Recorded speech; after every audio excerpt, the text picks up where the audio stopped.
Good evening. My name is Christine Lutringer. I'm the Executive Director of the Albert Hirschman Center on Democracy here at the Graduate Institute. And I have the pleasure to welcome you to this event on democracy and media, the 2024 US election and its aftermath. This event takes place in the context of the 10th edition of the Democracy Week, Semaine de la Démocratie, that has been promoted since 2015 by the Geneva Chancellor of State. The theme of the current edition of Democracy Week is Cultivating Democracy. 2024 is a significant electoral year, with over half of the world's population expected to cast their votes. However, many trends and practices are unfolding beyond the voting booth, during election campaigns, within media outlets and information ecosystems, and in various spaces such as schools, streets, and campuses, all reflecting a growingly polarized political environment. In this context, how can we rethink dialogue and citizen engagement to nurture democracy, especially as new technologies, including AI, increasingly shape the political landscape? This keynote and panel discussion today speak to this question and to this concern. Digitalization affects democratic practices and representations. Its role in the making of social relations and democratic politics is increasingly salient. The overabundance of information, including deliberate misinformation and disinformation, also significantly affects electoral integrity and democratic processes. How will this play out in the upcoming US election? We are delighted to host our keynote speaker, Professor Rodney Benson, whose expertise crucially addresses these questions. He is professor in the Department of Media, Culture and Communication with a cross-appointment in the Department of Sociology at New York University. Professor Benson is the lead author of How Media Ownership Matters, published forthcoming in 2024 by Oxford University Press. He's also the author of Shaping Immigration News, a French-American comparison, published by Cambridge University Press in 2014, and with a French translation available. He's the winner of the 2020 American Political Science Association Outstanding Book Award for the best book of the past decade in political communication.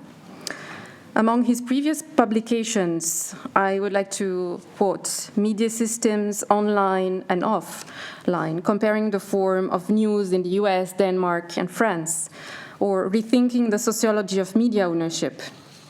His writing and research have been featured in many leading sociological and media and communications journals, including the American Sociological Review, Theory and Society, American Sociologists, Political Communication, and so on. Thank you very much, Professor Benson, for accepting our invitation to Geneva and for being our guest of honor of the 2024 Geneva Democracy Week.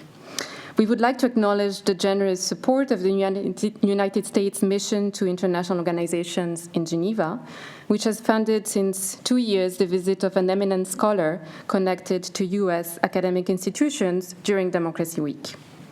Rodney Benson will be in conversation with Irene, UN Special Rapporteur on Freedom of Opinion and Expression, and distinguished fellow and research associate at the Albert Hirschman Center on Democracy here at the Graduate Institute, and Jussi Hanhimaki, Professor of International History and Politics at the Institute.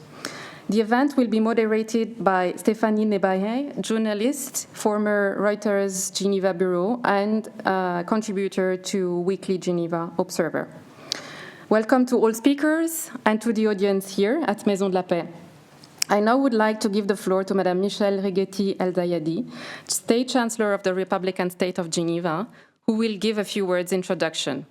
We are very grateful and honored by your presence today. And I take this opportunity to warmly thank the Chancellor of State on behalf of our center for all the support to our democracy program. Thank you.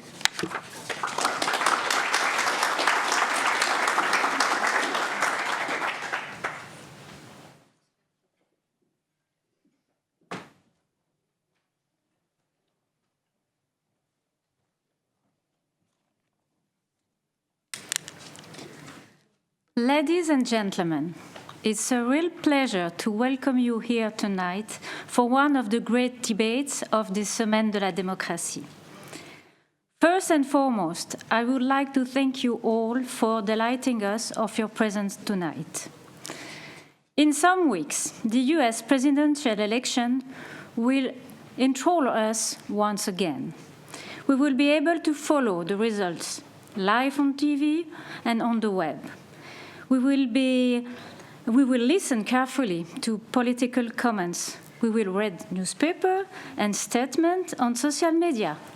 When we do this, let's not forget that democracy is not easy. Democracy is complex.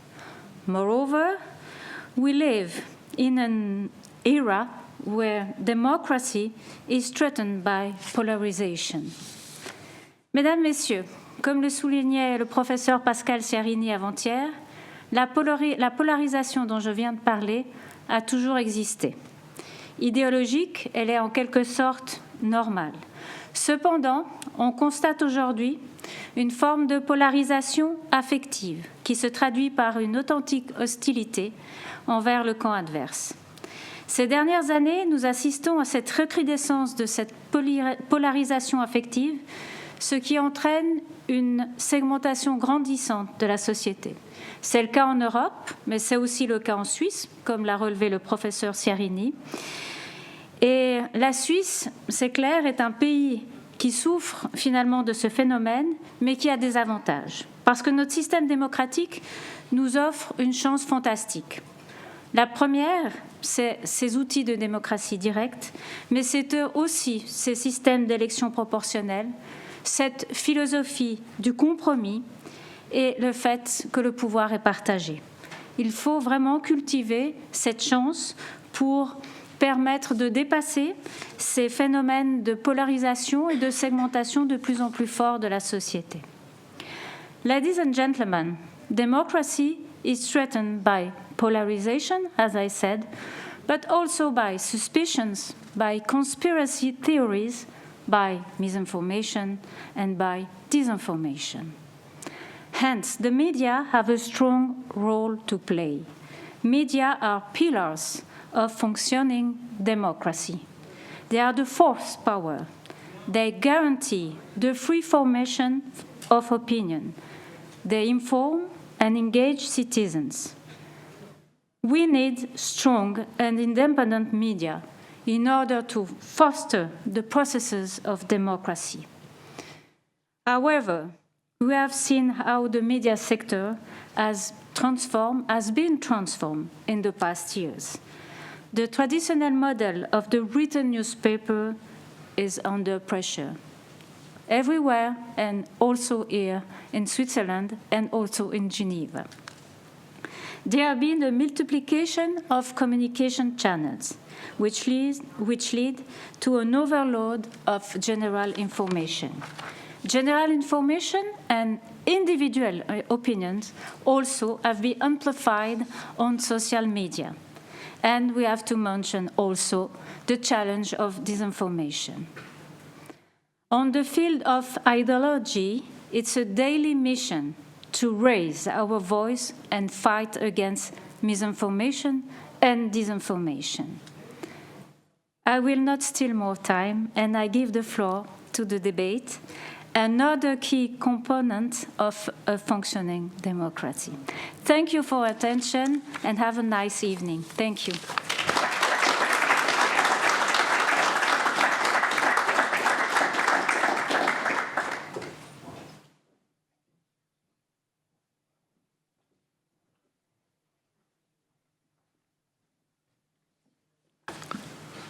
Okay.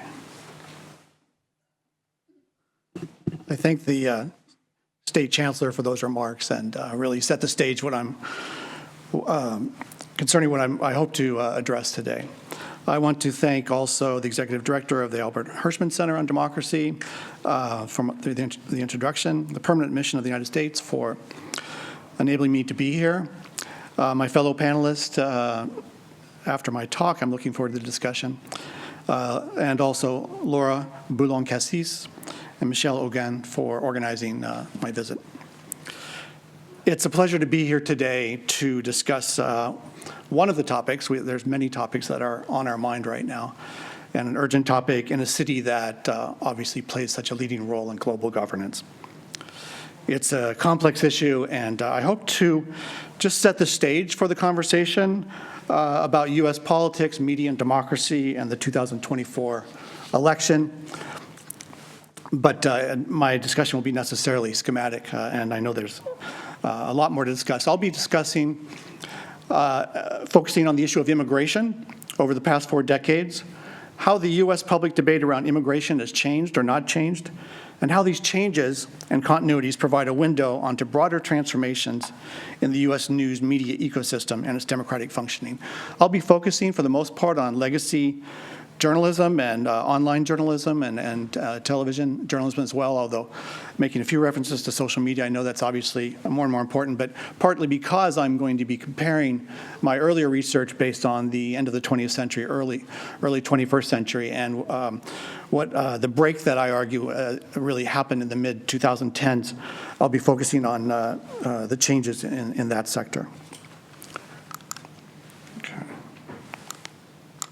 No, it's not working.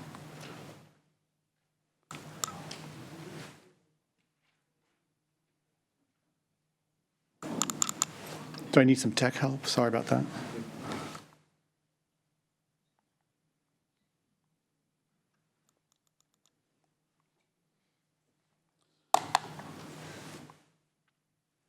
Okay, is that related to what I did or no?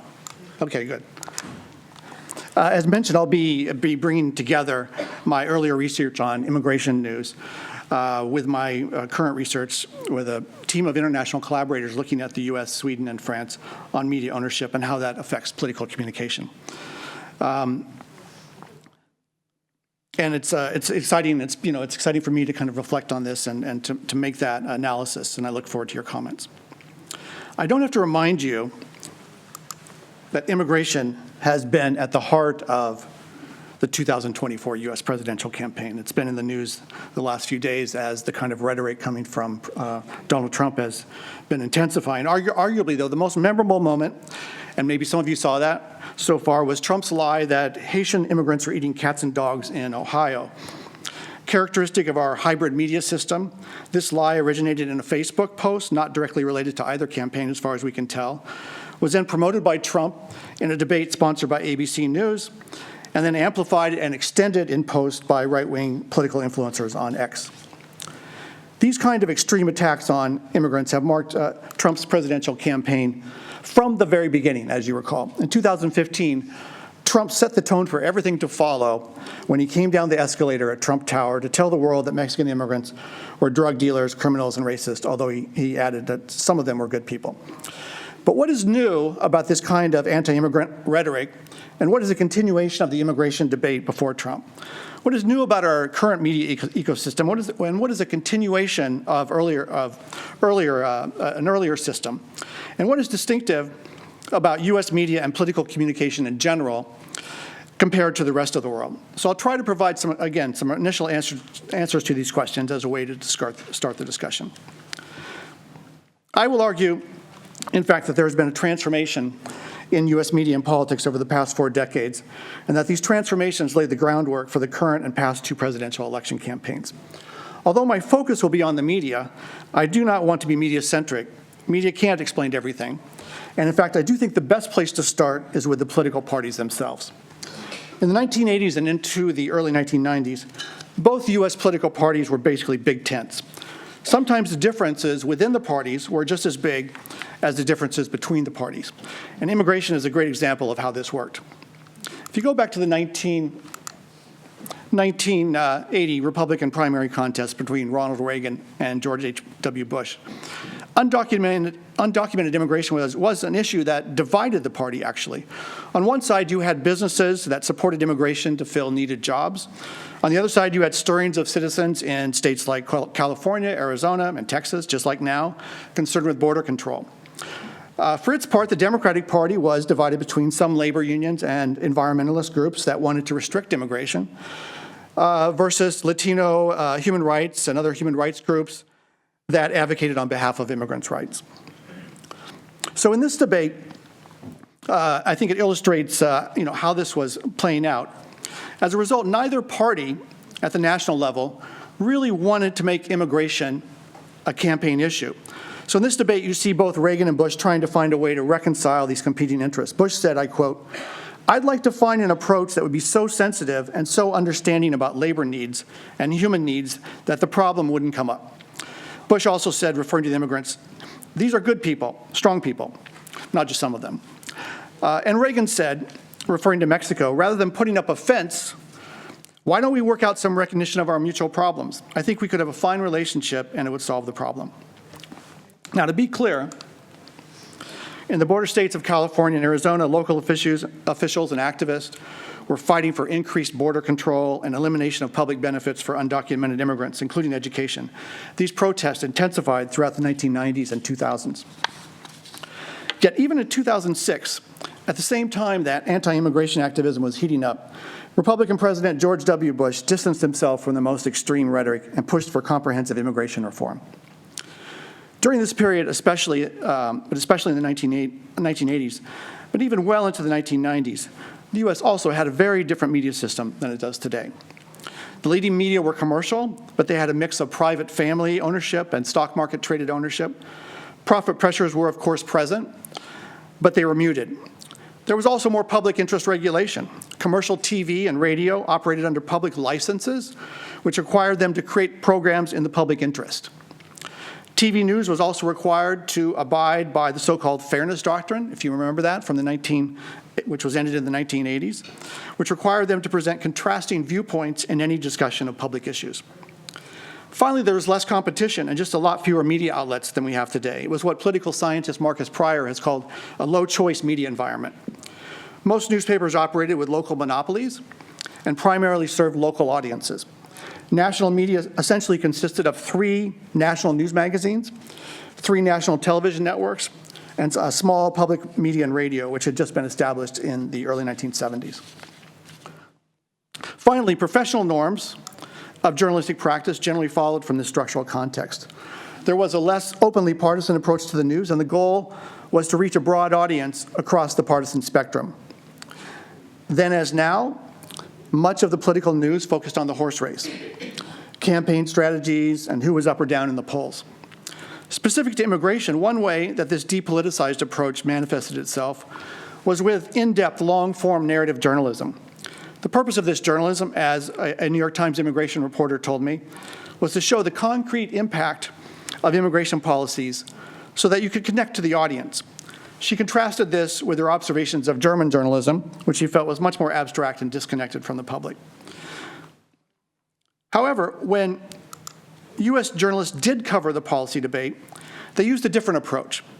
Political scientists use the term indexing to describe how media tend to follow, not lead. The media let the politicians set the agenda, and then they index their coverage to whatever the politicians are saying. In my book, Shaping Immigration News, which compares the U.S. and France, I identified 10 broad immigration frames. Each of these frames are answers to the question, what kind of problem or success story is immigration? In both the U.S. and France, most of the coverage emphasized either threat or victim frames, rarely hero frames that highlighted how immigration and immigrants were positively contributing to society.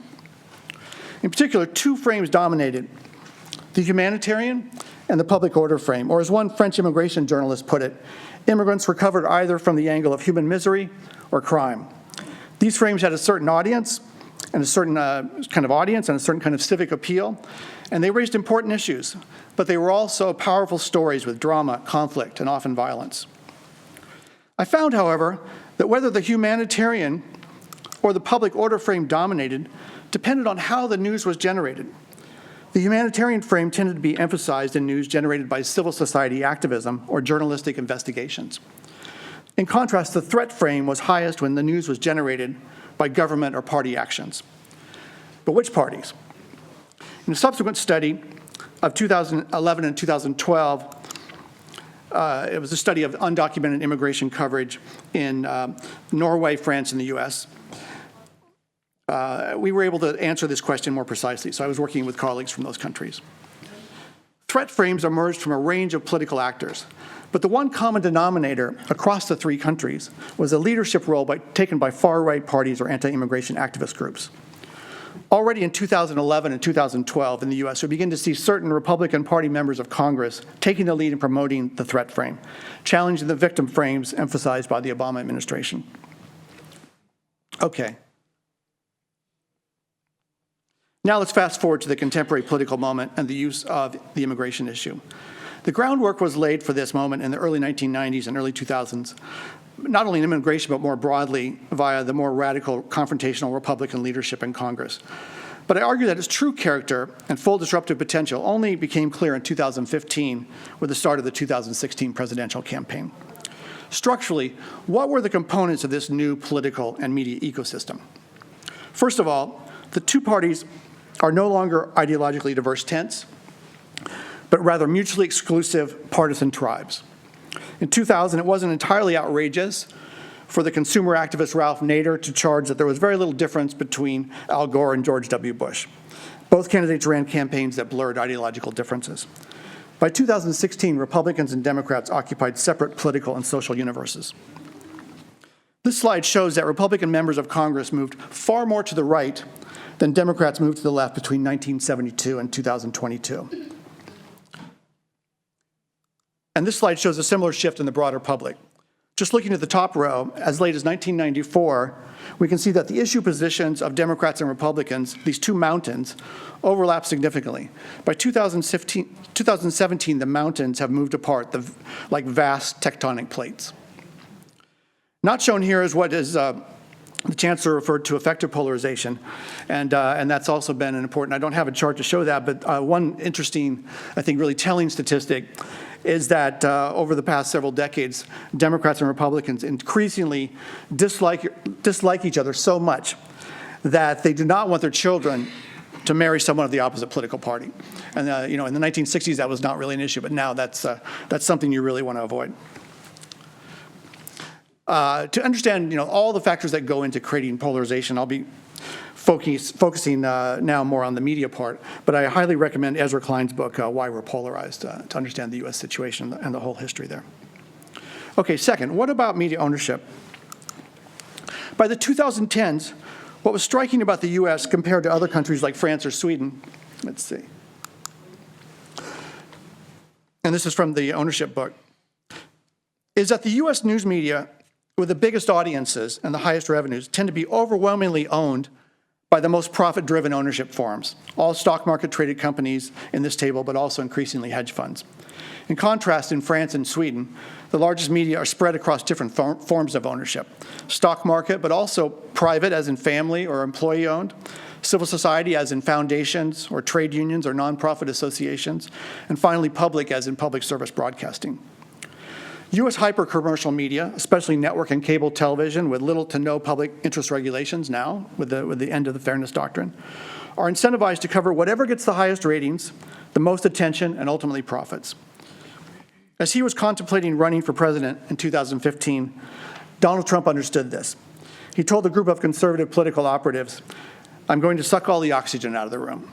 I know how to work the media in a way that they will never take the lights off of me." And of course, that's exactly what happened. He did it in his public speeches and events, but also via hundreds of social media posts. One study found that his hundreds of tweets on immigration uniformly framed the issue as a public order threat that was the fault of the Democrats. But it wasn't just what he said, of course, it was how he said it. It was the emotion, not just the content. As this CNN story admits, Trump's mood was driving the news agenda. This isn't just indexing, it's hyper-indexing. Trump received far, far more free media coverage than Hillary Clinton in 2016, and in the month he took office in 2017, he received far more coverage than Obama had earned 4 years earlier. In How Media Ownership Matters, we analyzed news content in the fall of 2015 through the summer of 2016 during the period of the Republican and Democratic primaries. And what we found is that the more profit-driven the news outlet, the more outsized the attention to Trump. These word clouds illustrate the difference. In the middle, you see the nonprofit Christian Science Monitor, where Trump was just one name among many that received coverage. But at the stock market traded CNN and USA Today, Trump dwarfed every other name and topic of coverage. And Trump then used this attention to fundamentally shift the dynamics of the U.S. immigration debate. This article in 2015 refers to the so-called Donald Trump effect, changing the U.S. immigration debate. It actually refers to the Norway-U.S.-France study I mentioned earlier, where we showed that politicians on the right tended to be the leading promoters of threat frames. But what changed in the U.S. is that Donald Trump was the first leading and ultimately successful Republican presidential candidate in post-war history, willing to unambiguously and in the most negative way possible make immigration a national issue and move it from a local issue to a national issue. Throughout his political career, Trump has continued to use the immigration issue for this purpose. And it doesn't matter if journalists criticize him for saying these things. It doesn't matter if the coverage is negative. It doesn't matter if he is lying, and the press says over and over that he is lying. What matters is that we are talking about him, and we are talking about immigration as a problem in the way that he defines it. And in that sense, he's winning the game. The Berkeley linguist George Lakoff wrote a book about framing, actually, called Don't Think of an Elephant. And his point is in the title, right? It's kind of like President Nixon saying, I'm not a crook. As Lakoff wrote, when we negate a frame, we evoke the frame. In other words, even when we deny a frame, it just ensures that people will keep thinking in terms of that frame. The only way to undermine a frame is to ignore it and present a different frame. But indexing, the professional imperative that the politician set the agenda, not the journalist, makes it difficult for media to change the frame. One, that might be perceived as advocacy. As long as you are just reporting what politicians are saying, you're being neutral professionals. But two, I think certainly at the highest executive levels at some media outlets, you actually may not want to change the frame. It's not because you like the frame or you agree with it, but because another frame might not be nearly as successful in attracting and keeping an audience. And we had a rare bout of public candor on this when the CEO, and you may recall this, the CEO of CBS News, admitted as much. He said, the wall-to-wall coverage of Donald Trump may not be good for America, but it's damn good for CBS. Now, my point here is not to pick on CBS, but CBS as a stock market-traded TV company is representative of profit-driven commercial TV in general. And in study after study, researchers have shown that public TV, public service broadcasting, covers immigration in a much different way than commercial TV. It covers it in a more positive and nuanced way. And this difference between commercial and public TV influences the public. People who watch more commercial TV news about immigration have more negative attitudes and perceptions of immigrants and are more likely to support populist political candidates than those who watch public TV. Now, as I mentioned earlier, the U.S. has high-quality but very weakly funded and small audience public TV and radio, PBS, the Public Broadcasting Service, and NPR, National Public Radio. Since the early 2000s, the U.S. has also had a vital and growing nonprofit sector. The number of nonprofit news outlets in the U.S. has grown exponentially from less than a few dozen at the beginning of the century to more than 300 now. And that, in a way, is partially filling the gap of the newspaper industry, which has been collapsing across the country. However, even the largest of these nonprofits, such as ProPublica or the Texas Tribune, are less than half the size of PBS. And this shows total revenues in the mid to late 2010s. And it shows that, as we can see compared to Fox News, CNN, the New York Times, and ABC, NPR and PBS are much, much smaller operations. Fox News generated more than $2.5 billion. In contrast, NPR had less than 10% of Fox News' budget, around $200 million. And PBS had around 1% of Fox News' budget, around $30 million. And as you can see, the nonprofits like ProPublica, that's the largest in the U.S. right now. Unless you count the Christian Science Monitor, which is slightly larger. But you basically can't even see them on that chart now. To put this in international perspective, the U.S. spends less than $3 per capita in public funding for TV and radio, far less than virtually any other democracy in the world. And even if you add public funding is, half or less of the funding for NPR and PBS. And even if you add philanthropic and corporate underwriting, the basic pattern doesn't change. For the immigration debate, this means that U.S. public media, as well as nonprofit media, have not been able to play a significant role in this election. They're not a significant agenda setter or trusted honest broker, partly because, not because they're not doing good work, but because they're just not that visible. And so they can't play the kind of role that I think PSB plays across Western Europe, in Sweden, in France, in Germany, and from my impression here in Switzerland. Third, what else has changed in the US media ecosystem? And here I think we get to the media, the aspect of the media that relates to polarization directly. We have moved from a low-choice system to a high-choice system. This began with the rise of the cable in the 1980s and especially 1990s, and the internet, of course, in the late 1990s and early 2000s. But the full effects of these changes were not felt until the 2010s, I would argue. How did this change transform the public sphere?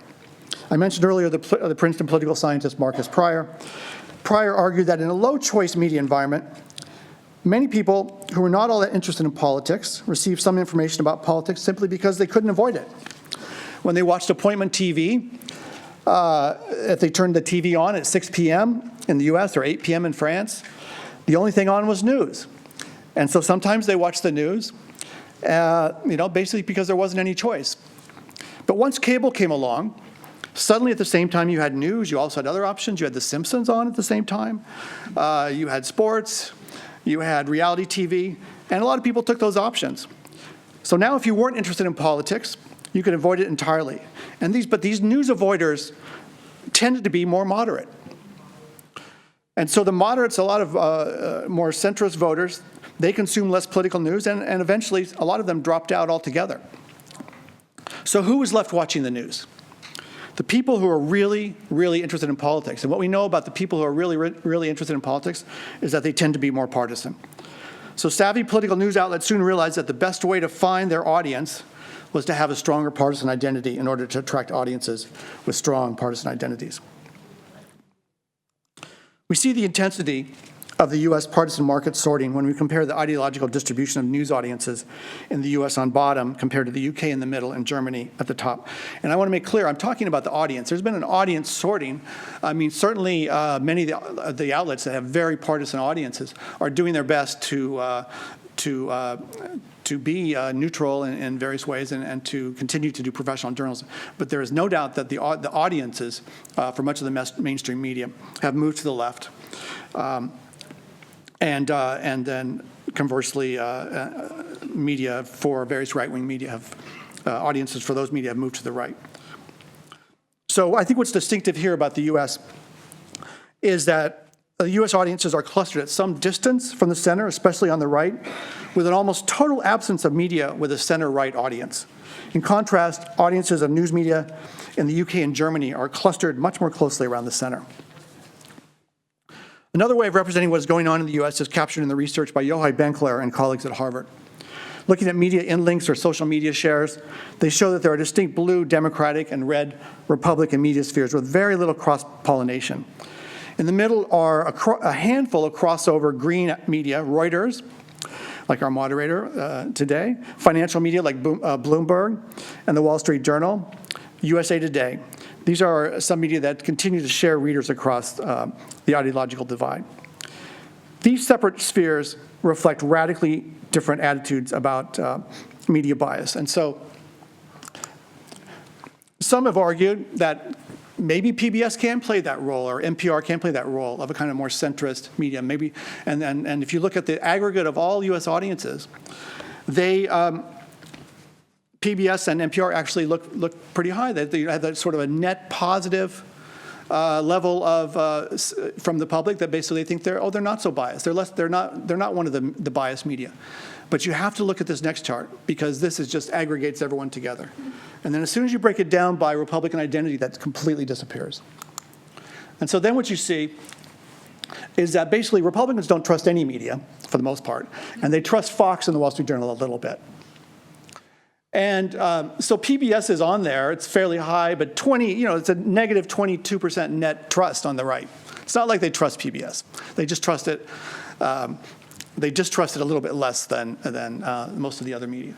Most of the trust for PBS is coming on the left, or on the center left. But basically, PBS News has a net positive bias score of 70% on the left, right?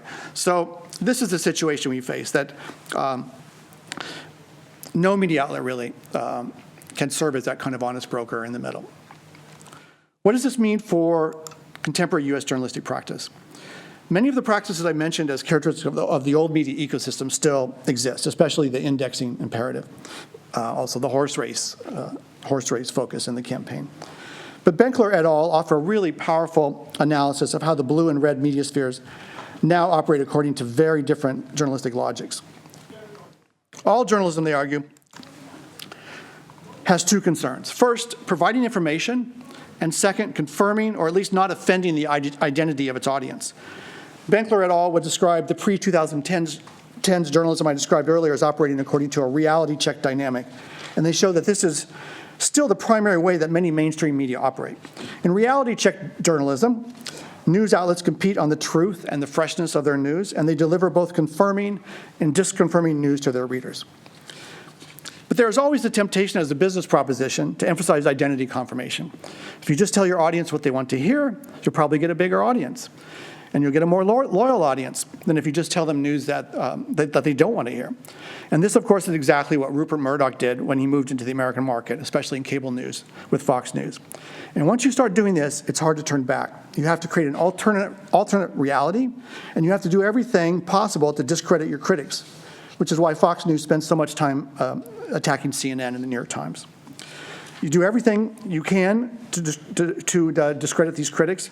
And according to Benkler et al., this type of media operates according to a propaganda feedback loop. Media that are part of the propaganda feedback loop ecosystem have every incentive to continue telling these audiences what they want to hear. They have little or no incentive to tell them the truth. So just to give one example of how this works around the issue of immigration, we saw a great example of this after it was shown that there was no evidence that Haitian immigrants were eating cats and dogs in Springfield, Ohio. And in fact, the person that started the rumor has actually apologized for posting that on Facebook. You would know that if you read the New York Times. You might not know that if you only read Fox News. So if you watch or read Fox News online, it was really difficult to find this clarification. They did report this fact, but it was not in the headline. It was not the main focus.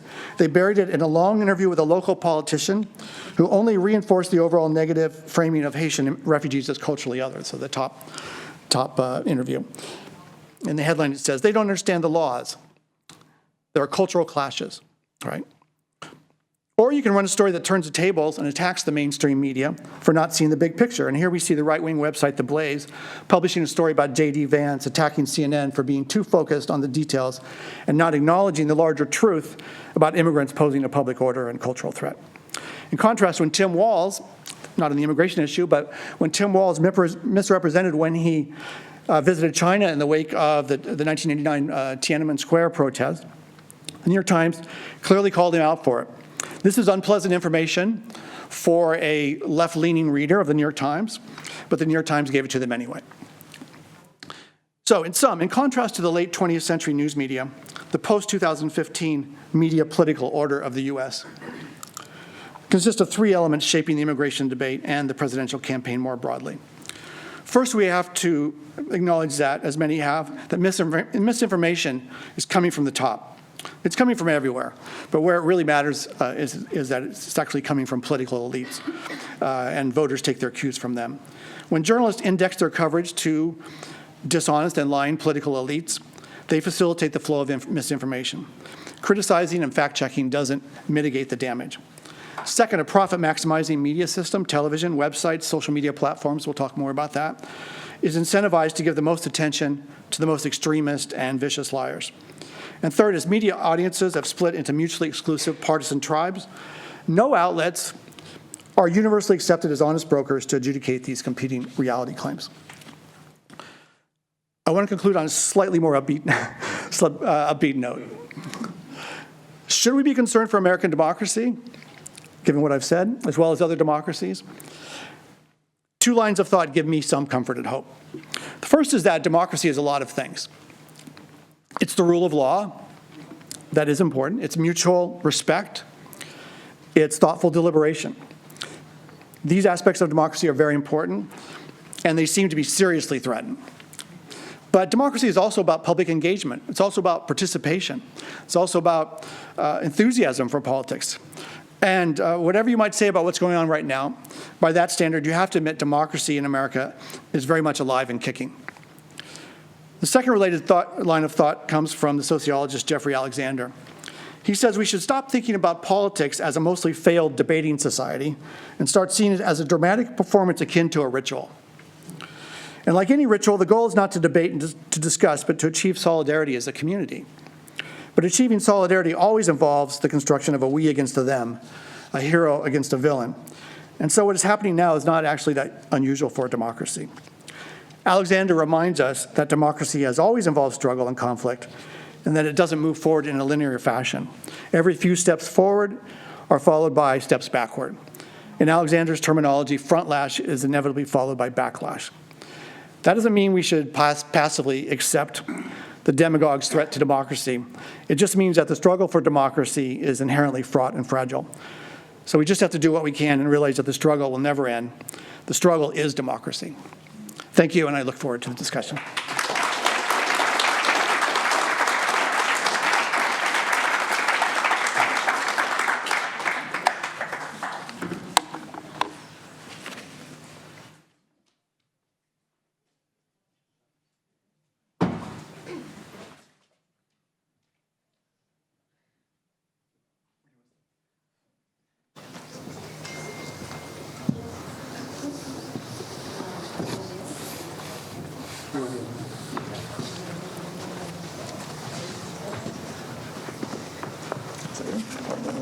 Whatever.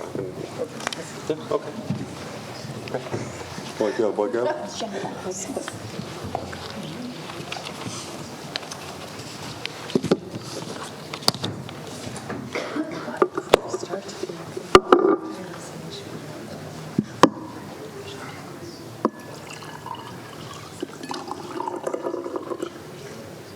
You can almost while we drink.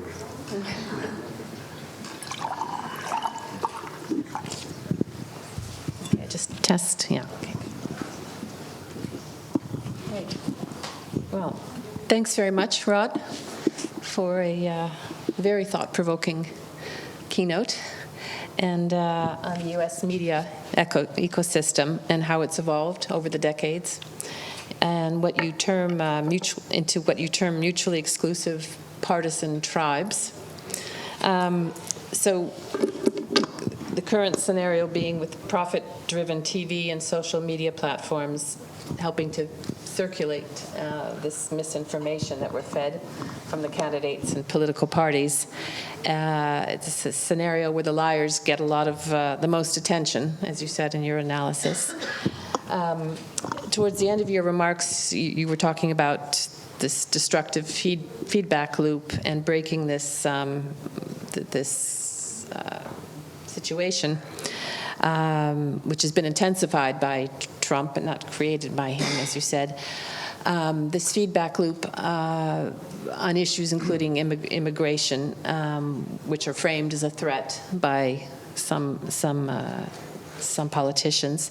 So based on that, I'd like to ask our panelists then to comment on this overall thesis of this partisanship in the U.S. media landscape, and share some thoughts on how the public or authorities might seek to restore some balance, or is it healthy to have this these differences? Maybe you, Steve, as the in-house scholar and specialist, perhaps you could kick off with some of your comments. Great. Okay. Thank you very much. Thank you, Rod, for this wonderful summary of where we are, basically, and why. And I think you answered a lot of the questions that many of us have, looking at the United States across the Atlantic and wondering what on earth is going on. Which I think my first point, I make 3 points quickly, and one of it is that, well, in fact, there's nothing new in some of this, right? That the United States, believe it or not, was made to be a divided country. That goes back to the very constitution, the very political system of the United States that promotes one against the other, promotes this side of very highly partisan, highly divided political style. And it's, of course, a constitution that dates back to the late 18th century. It has hardly been changed. Some things have been added to it, but it's important to recognize that some of this, and the United States has gone through civil wars and other major upheavals, domestic upheavals, and in its long history of democracy. And yet democracy, as you pointed out, actually is very alive and well, measured in terms of participation and so forth. So in that sense, something is, of course, and I'm not denying that nothing has changed. A lot has changed. What I would say maybe, and the second point would be that one of the things that over the past, or two things that clearly have changed over the past couple of decades. One is the international environment has changed quite dramatically. When the Cold War ended, suddenly the old ideological differences, and you refer a lot to the left and the right, but you're not quite sure what that actually, it doesn't mean the same thing, certainly as it perhaps meant in the 1950s. The left and the right are something, there is no communist party anywhere almost this day and age. So in that sense, that particular ideological clout and division has clearly disappeared, while the issues that gave rise to those political ideologies, of course, haven't. But what we've seen, and I think in terms of the United States, what the end of the Cold War clearly meant was that overriding concern that created a certain degree of bipartisan politics in the United States. The fear of communism, the fear of the Cold War, the need to contain communism, the need to pull together when it came to foreign policy and national security. That sort of glue has, to an extent, disappeared in the early 1990s and perhaps shifted American politics increasingly towards what issues that of domestic concern, often which are or give rise to these divisions, very heated divisions like immigration questions and issues. So I think that's that certainly is something that when you put this in a historical context, as a historian likes to do, then we see these sort of shifts and changes, but also continuities clearly that are there. My last point was just to point out, and you sort of alluded to this in your last remarks, that there's obvious paradox in all of this, because the United States also is a country that champions freedom of speech. You can say whatever the hell you want. Unfortunately, there is no sanction, really, when you say something that is patently untrue and can create or boost violence and so forth. So that is something that is obviously extremely problematic, especially in an age which has the media environment. The other big change that has taken place over the last couple of decades, the media environment that, for any number of reasons that you very clearly outlined, promotes this sort of divisions, divided politics and so forth. But at the heart of it, why it's possible to have this, of course, lies the very simple idea about freedom of speech. You can say what you believe, and facts don't really matter as a consequence. If you do believe something about, I don't know, Haitian immigrants, for example, then it doesn't matter if it's not true to any number of people. And there's no sanction, there's no real punishment for that. And I think that's where then internationally perhaps the United States stands apart from many other democracies, in a sense that so-called hate speech is certainly not particularly, it's not condoned in the same kind of way in perhaps more politically consensual societies like the European ones, and obviously post-World War II Germany being an interesting example in this regard. But maybe I'll stop there, because I'm sure others have more interesting things to say. Well, I would like to also talk about right, but in a different sense of the word, because, as you know, I'm a human rights advocate. And I feel, listening to you, I'm reminded of the US being the oldest surviving democracy, and I think the age is beginning to show. And the age is beginning to show in that you mentioned the First Amendment. When was the First Amendment created? Late 18th century. So they were still fighting a sovereign. There is no sense of a right that belongs to people, and therefore there are some boundaries to that right insofar as you have to protect the rights of others. And media, if you see freedom of expression as a right, you see information as a right. You see media freedom as a pillar of democracy, but it is not just a commodity to be priced in the market. It is actually a public good. It's a public service, and therefore needs to be protected. None of us would ever dream, no government would ever dream of poisoning a water supply, right? Because water is a public utility, but the media streams are being poisoned in the political game. So it seems to me that that kind of system of what is happening now goes back to an old system where I have found, I've studied in the US, I studied human rights in the US, but the human rights studies were always, the term human rights is used in the US to depict the rest of the world, the international system. Within the US, you talk about your Bill of Rights, you talk about civil rights, but not human rights. And I think there's something here that is missing there, that media, public news media, is not actually seen as a public service. The same thing happens in the area of health. The US has taken and the US does not believe in the right to health, and that's been one of the big struggles that has happened, as you know, until very recently with Obamacare and so on. So again, something that the rest of the world is recognizing as a human right and is promoting as a human right and therefore seeking to protect it. Public service media is missed. And for me, I think it is very worrying for democracy, because we like to say that media is a pillar of democracy. And if one pillar is not strong, is getting eaten up by greed, by profit motives, and so on, then I think democracy is in trouble. There might be engagement, but engagement alone does not save democracy. We only have to look around the world to recognize demagoguery and what happens there. So it does worry me. It's not only the US, the same kind of problem we see in other parts of the world, the part of the world where I come from, where media is suppressed, media is controlled by the state, and here media has been let out to the market. So whether there are market forces or state forces, media is in trouble, because information is a right.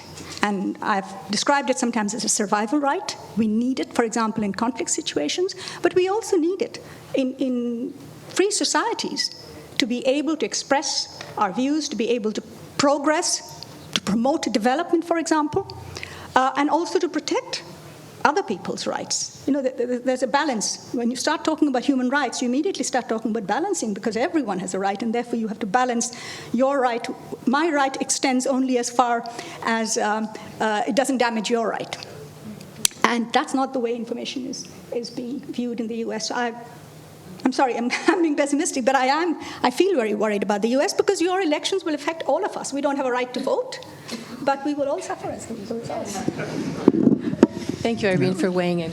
Rod, could you quick comments, bounce off of those two comments? Thank you. Agree with so much of what you said, and although, I would just say that it's interesting how much Trump is calling Kamala Harris a communist, so I don't know, there's still some hope that old charge has some energy, I don't know. He also calls her fascist and the other ism that comes right. to mind. There is, I just want to make clear, there is a movement, there's a media reform movement in the US. There's a group called Free Press I've worked with. And there's a lot of people who want to kind of embrace this kind of more positive right to information.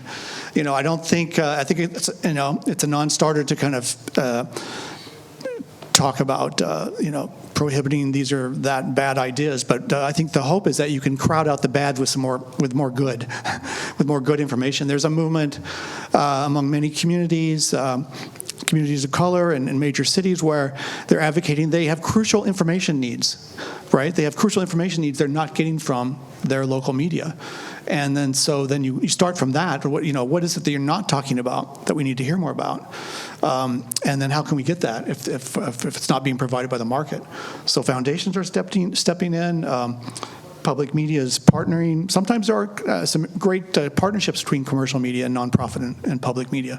So I think that's I think probably the most constructive way to get at that. But I'll say there was the other kind of, I alluded to the end of the fairness doctrine, but in general, the whole kind of movement to kind of move to a more kind of extreme market situation began under the Reagan administration, of course, and a chair of the FCC who pointedly said, the public interest is that which interests the public. All right, so that's a different way of thinking about the public interest, and and they followed up on that. But that's not true. That's not public interest is more than what interests them. All right, obviously. Thank you. Right, so 26 days to go to the election. The campaigns have been marked by the controversial role of social media and social media platforms, led by Elon Musk's X, formerly Twitter. Musk calls himself a free speech absolutist. He has restored Trump to X, having been previously banned. But critics call Musk, a purveyor of misinformation or conspiracy theories. As you may know, Musk, of course, endorsed Trump and then hosted a 2-hour interview with him online in August. And Harris has also been endorsed and interviewed by Oprah and other people. So celebrities are sort of lining up on both sides. So my question is, how potentially dangerous for democracy are these social media platforms in the U.S., and is enough being done to regulate their content versus in the name of free speech? Musk, of course, sacked most of the staff at Twitter who were monitoring or policing harmful content when he took over. I wonder, maybe start with Irene as Special Rapporteur for the UN Special Rapporteur on freedom of opinion and expression. Perhaps your take on this and the need to protect that fundamental right, but also placing it in the context of some of the other elections we've seen this year especially, and some of the egregious examples of media clampdown, such as Russia, where there is no public debate. Thank you. I was very interested, as you were analyzing, Rodney, the media field and all the changes that have come through the decades. I think one missing factor there was digital technology, because the nature of digital technology itself has had a huge impact in the way in which we produce and consume and share information. And you can see that with the social media platforms. And it's the very business model of social media that leads to polarization. That's something that we need to keep in mind. It isn't just the amplification. It's driving us down these rabbit holes of our own prejudices and spreading information that is sensational, because that keeps people more engaged, and therefore you can mine the data more easily. So there's a whole problem there with the business model, and that goes beyond Elon Musk. Like Trump, just as Trump has manipulated communications to promote himself, Elon Musk is manipulating X to really optimize for himself the value of this kind of polarization that's created. And that's extremely dangerous, and for a number of factors. The first is actually the share of political spending that has been happening and consumption on social media is increasing hugely. Apparently, compared to the 2020 election, it has gone up 87%. So it's almost doubled.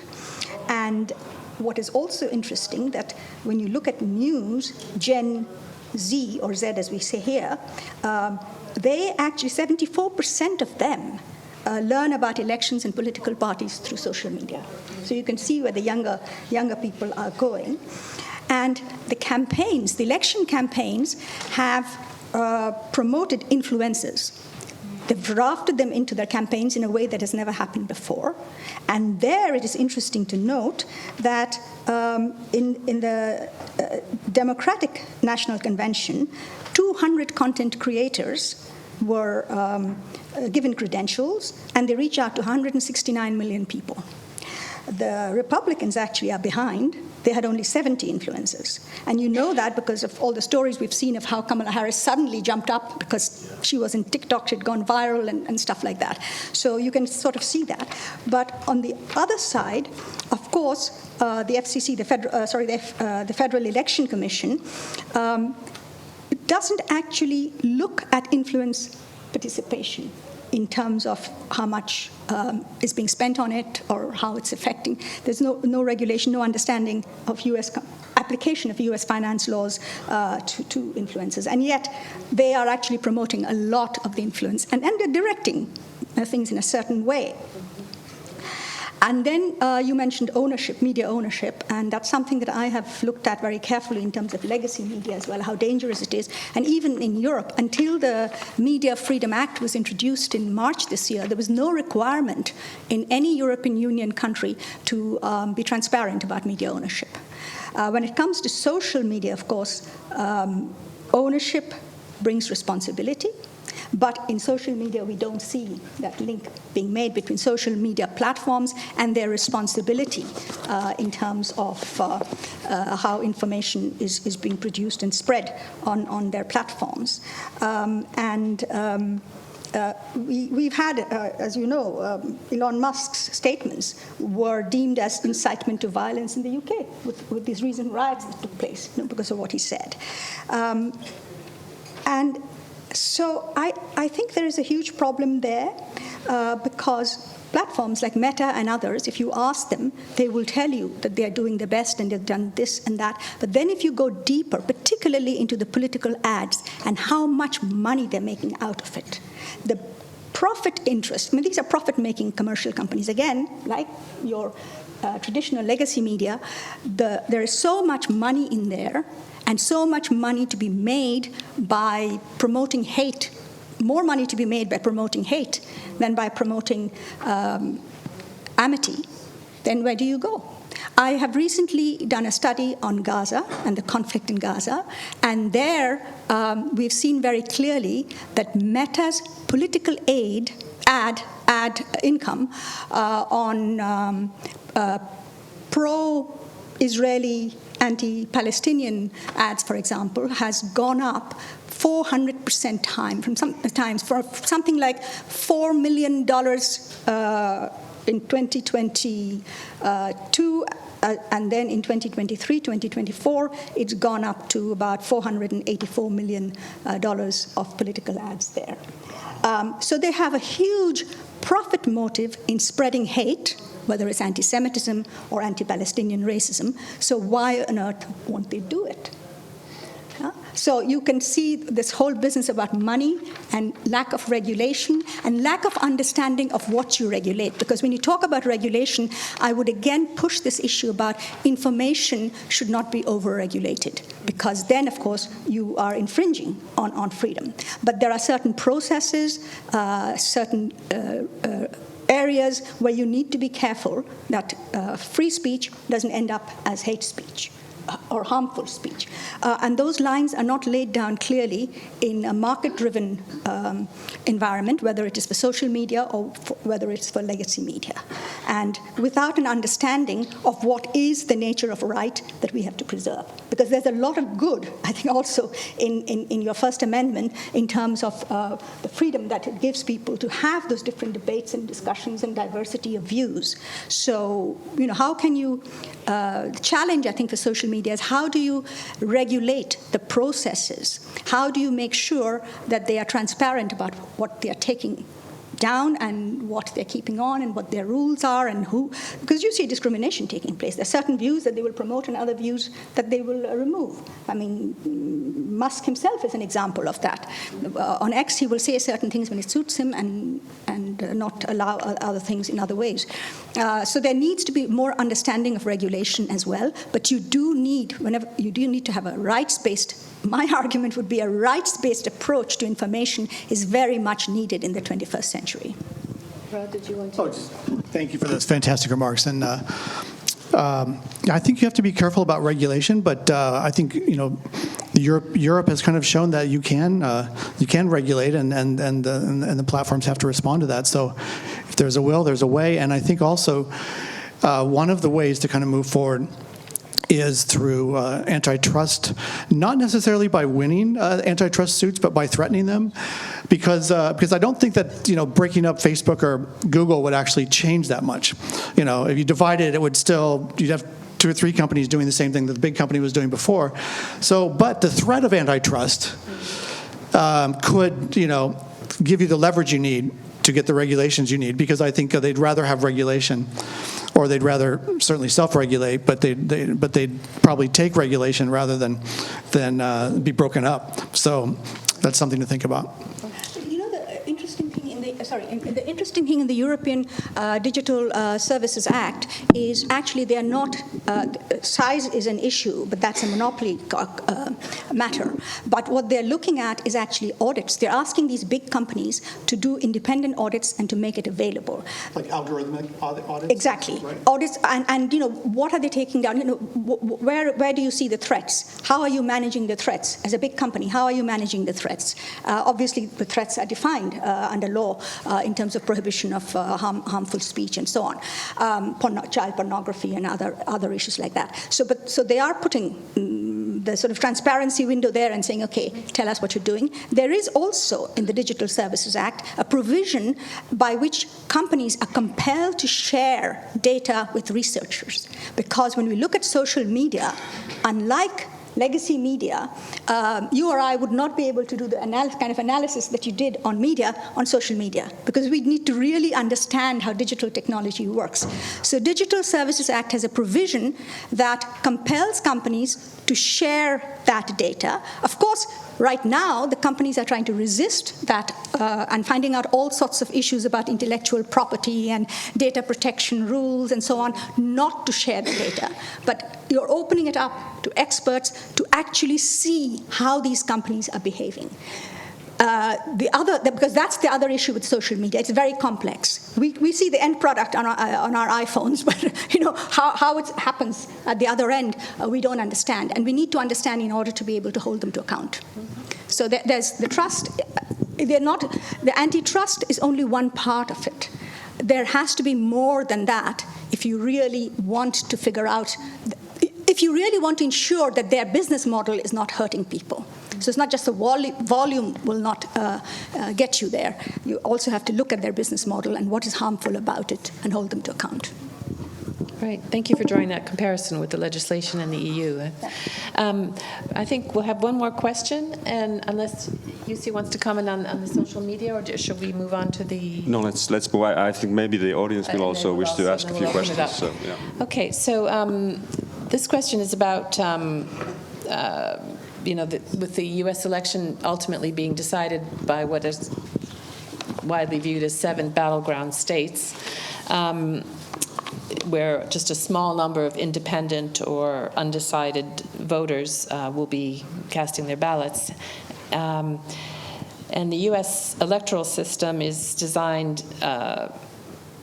for what is now an anachronistic, designed to, I'll start again. The U.S. electoral system is designed or based on what is now an anachronistic electoral college, which counts, and not the popular vote to decide the winning candidate. Trump is still in denial about having lost the 2020 contest against Biden, and even his VP, Vance, famously refused to answer a question in the debate a few weeks ago with Tim Walz about whether Trump had lost that contest. So here we are, 26 days out, and alarm bells have been ringing about if it's a very close result. Perhaps each panelist could comment on what they see as the prospects for a clear outcome, with both sides recognizing the result, and a smooth democratic transition, whichever side may win. What do you, perhaps Jussi would like to kick it off? So maybe just briefly, I think what's very likely to happen is that the election after the election day will go on for quite some time. Because I don't see at the moment, at least, if any of these polls, and of course polls are not perfect, and they mislead us to think about what's going to happen, but it's unlikely that either side will have a massive landslide victory in early November. It's likely that at least in a couple of those 7 states, there will be demands to recount. The margins are very small. We have to go back and so forth. There will be similar kinds of accusations as 4 years ago, and in fact, many times before 4 years ago, there's been questions about. The most famous example being 1960, when clearly actually Nixon won the election. But we can discuss that later on. But it wouldn't be the first time when we have a very close election and so forth. What's different now from 1960? Back in 1960, Richard Nixon said, "Okay, I'm not contesting." This time around, as last time around, it's very likely that at least one side is just waiting to contest, that they have everything ready to start, playing the game and challenging it and so forth. So it's if in the hypothesis that Trump loses, narrowly, we're going to see a very long process. In the hypothesis that Kamala Harris loses narrowly, we're going to also see a process, but perhaps slightly less, absurd and so forth. But a process that I wouldn't be surprised that we would not have this final decision for quite some time after November. Rod, would you like? I agree with all those points. I mean, I don't know what to speculate about it. But what I hope is that, regardless of the outcome, that we begin to see some serious conversations about not just media reform, but restructuring our political system. Because I think it is clearly, I agree, it's when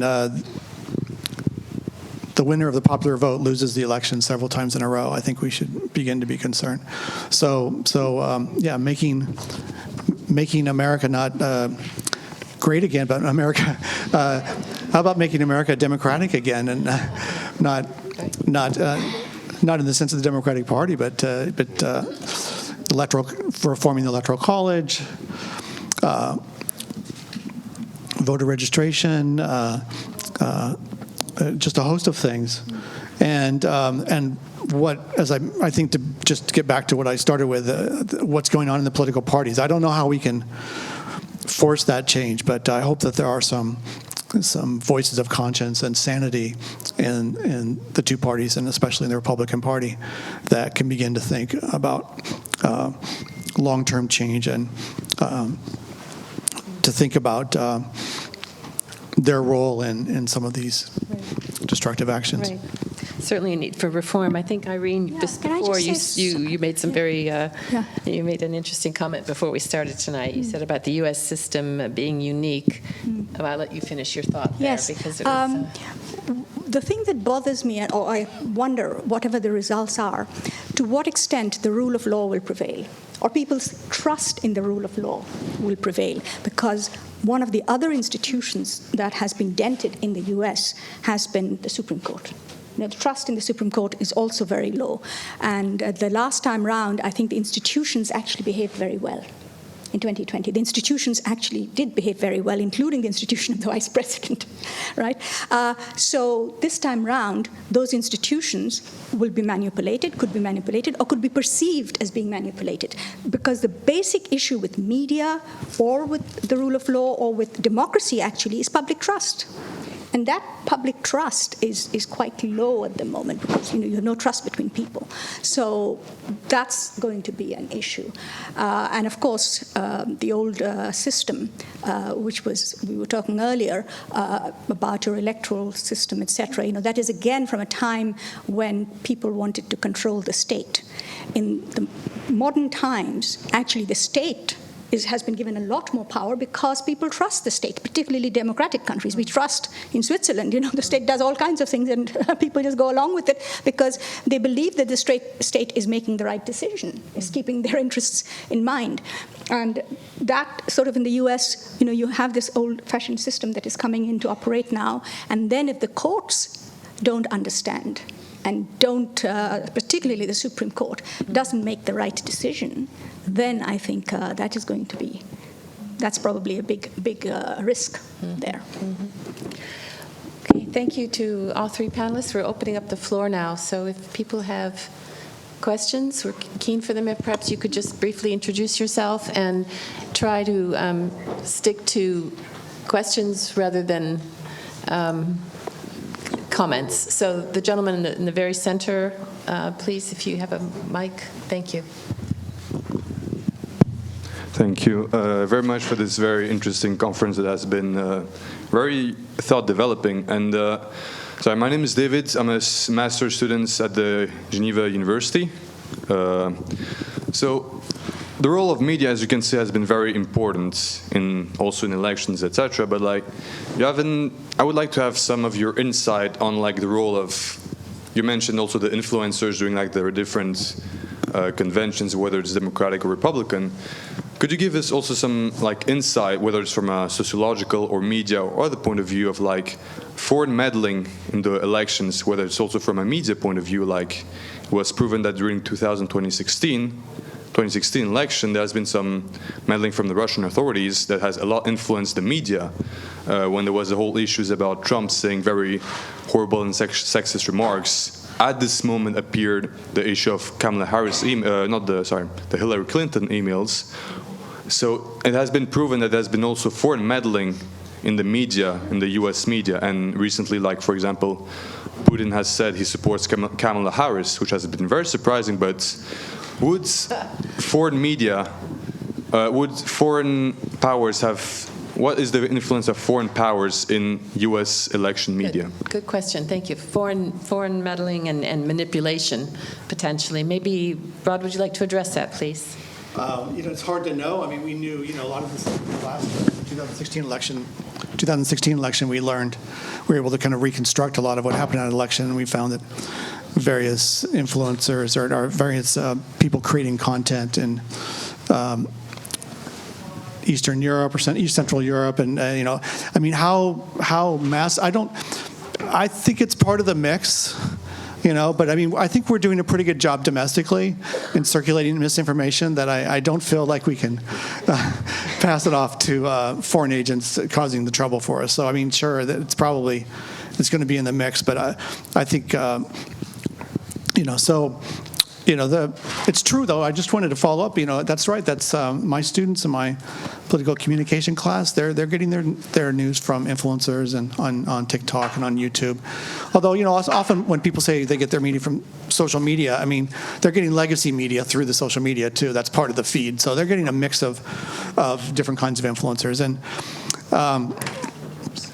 some of the interesting work I've seen recently, Reese Peck, as a scholar, has looked at Fox News, and now he's also looking at right-wing influencers. And one of the interesting phenomena that's emerging is influencers. There's the extreme partisan influencers, but there's also influencers. They say that Joe Rogan is used as an example of this. It's kind of a horseshoe pattern. They mix far left and far right ideas, in this kind of appealing populist style. And it's they're not really, it's not even clear who they're helping, other than they're kind of sowing chaos, and spreading conspiracy theories. I think all in all, the kind of the circulation of conspiracy theories probably helps Trump more, but they're not necessarily, directly supporting the Republican cause, but they're part of that diffusion of confusion, right? So Yeah, I mean that's part of the mix, and it is important. I encourage my students. I say, do you know who these people are? Do you know how they're funded? Do you know, and to just it's interesting how trust works, because they don't trust the legacy media, but then they just trust some random person on TikTok. I don't quite understand. So maybe it's you could say, oh, maybe it's media literacy, but it's definitely going on. But you have to think about the incentives of the platforms, the business incentives, and how, you can't just appeal to people's ethics or goodwill. It's like people are acting a certain way because they're working within an ecosystem that incentivizes them to do certain things, and so you have to figure out a way to change those incentives if you want change. Jussi, would you like to weigh in on that, please? The potential for foreign meddling, manipulation, what sort of role that might play in this contest? Well, I would broadly agree with Rod that it won't really shift the election. The U.S. election is not run from outside of the United States. What I would also say, however, that countries, of course, try to influence other countries' elections if it's in their interest to do so, and the United States is not no innocent bystander in that regard. So yeah, I mean, this is part of international politics, and as it is part of domestic politics. Yeah. Okay.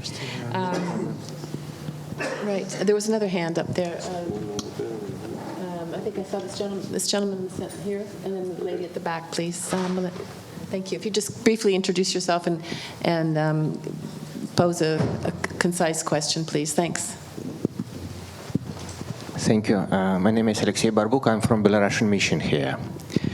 And it was very interesting to follow the discussion. Thank you very much to Professor Benson and to all who made comments. My question is as follows. Of course, it's very hot now in the United States, and very hot words are exploited. And as far as I know, Kamala Harris named President Putin dictator killer. So my question is A, is it hate speech?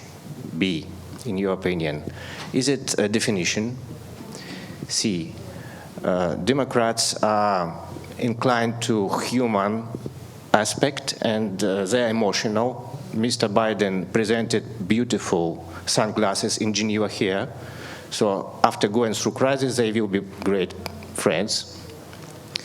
C, it's a sign that Democratic Party is not going to deal with Mr. Putin when he is a president, and there may be Cold War. Or C, or maybe another option. Thank you. Would you like to answer the question from the gentleman from the Russian mission? Anyone who would like to? Belarusian, excuse me. Thank you. Misheard. Thank you. We take maybe a couple of other questions, all right, then perhaps, maybe we can come perhaps back we can, to this. yeah, we can group them, and perhaps the lady in the back. Hi, my name's Alyssa Reindell. I'm a communications consultant, and I've noticed in the last 10 to 15 years, the media actually use the words misinformation and disinformation instead of lies, falsehoods, untruths. I'd like to know why the media are doing this, and whether you think this is actually diluting or making lies and falsehoods seem more benign, less harmful. It's really bothering me that we're not calling them what they are, lies, falsehoods. Instead, we're using these long words to obscure what they actually are. Thank you. Perhaps just the gentleman on the aisle there on the right. Yes, sir. Yeah, if you'd go. And then we'll take those three. Yeah. Thank you very much. A very warm thank you for the presentation. My name is Vincent Agloy. I'm a researcher. I would want to find out, please, with what we've been having from the lecture so far, one thought is still strong in my heart. I said it yesterday during the presentation, that is democracy under threat? is democracy under threat? The sustainability of our democracy today. I'm asking this question with reference to what has been happening internationally, from what we've been seeing from the US, which has, especially with Donald Trump's approval of Putin and all that, his relationship with Putin and all that. And this has effect in pseudo-democracy, in giving birth to pseudo-democracies in different parts of the world, especially West Africa, where we've had queues and after one after the other due to the body language from the US. I would want to ask her, what would you think is the future of democracy? What is the future of democracy in the world? What kind of democracy is the US giving the world? What would we be having, or rather, what would we be bequeathing to our children? What is the sustainability of democracy, especially also with the media? I have a degree in media and mass communication. And in the media, we know that the media are leaders, or media editors are the gatekeepers. In a system where these media organizations are profit-driven, do they still have the intention of being societal gatekeepers, or do they still have the intention of pursuing profits, the intention of the owners, like you rightly mentioned in the presentation? And this affects a public good. This affects what the public consumes. This affects what they get at the end of the day. And lastly, please, social media. If we look at social media's influence in our media today, it is actually consuming, like you rightly mentioned, the younger generation depends more on what they see from social media than from what they get from the traditional media. What then is the future of the media? Thank you. Thanks very much. We've got 3 questions there. One about whether some of Kamala Harris's remarks constitute hate speech, or that one. Maybe would Irene like to address that one? We'll start with that one, please. Yeah. Well, what is hate speech? If you look at international law and the guidelines and so on, depends on context, speaker, on a whole range of issues. It's not just the word that we use. And when labels are given to politicians and others, the rule is that they need to have a thicker skin than the ordinary person. So politicians, if you're going to go into public life, anyone who goes into public life should go in a democratic society recognizing that they're going to be attacked, they're going to be criticized. They have a right to reply, but they don't have a right to shut others up just because certain statements have been made about them. So that's the way I would handle the hate speech angle, especially when it is addressed to a head of state or to a politician. With misinformation and disinformation, actually it is not the same as falsehood and lie. Falsehood, what is true and false, is a very difficult definition. Very often, there are a few facts that we can establish, we'd all agree on. Very often, what I consider to be true, someone else will challenge me and tell me that is false, because we have different views on opinions and so on and so forth. Misinformation is false news that is being spread by people sometimes not even knowing it's false news. Disinformation, on the other hand, is false news or truth with a grain of truth and manipulation of information with some malicious intent. Those definitions were not created by the media. They were actually created by states. And states, I have written the first report of the United Nations on disinformation, so I can take credit for that to say that what my research found, that most disinformation and misinformation, the source of it is usually the state. It's governments. Put out some information, and that turns out that state media or politicians, political leaders, they are using information. It's information manipulation in the modern age. So it is different from just lies or falsehood, as we've known before. But lies and falsehood are not forbidden under international law. Remember that. They're only forbidden if they harm. Thank you. Let me see. Rod, did you want to respond to any of the 3 questions? The last one being under... I did use I'll address that, but I did use the word lies, and which I think is appropriate sometimes when talking about politician statements. I think the New York Times has started using the word lie in relation to Trump. And one thing I didn't mention about the Walls correction, and this is a different problem than polarization, but you also have the problem of a kind of false equivalency sometimes, that you bend over so far backward to show that you're willing to kind of criticize the left when everyone thinks you're on the left, just to prove that you're not totally on the left. And the New York Times does that kind of thing. You're referring to his to Tim Walz. So they make a big deal. They made a big deal out of the one time, and maybe there were a couple or three. I don't know. There was like, okay, Walz has misspoken. Maybe he's lied. Okay. Many sources have documented Trump's lies, and I think that's up to about 31,000 now. 31,000. So, I mean, what would a reality check journalism really look like if it was truly a reality check? Next to that, okay, you want to run a story on Walz's lie. You run a story on Trump's, 20 lies that same day, right? And in fact, you run a story every day on Trump's lies, every day that he lies, and you put that on the front page. Why don't they do that? I mean, it's like he's, you get a certain kind of immunity after you've lied so many times that it's not news, right? It's not in the sense that news is something new and interesting. Okay, it's not news, but it's important. And if you're reporting other people's lies and you're not reporting Trump's lies anymore in a very prominent way, is that good journalism? Sorry to go on that, but then just on the democracy, what's the future of democracy? We were talking about this earlier. I think, in some countries the state media is the threat to democracy, and in some media the market is the threat. So I think at the context of what is democracy in danger, I mean the context of the forces arrayed against democracy vary from one part of the world to the next. And just to backtrack a bit, I mean, there's many critics of the mainstream media for not coming down hard enough on Trump and his twisting of the truth and outright lies, of course. I think we've run out of time. It's after 8, but I want to thank all of the panelists and Rod for his keynote remarks. It kicked off a very lively debate.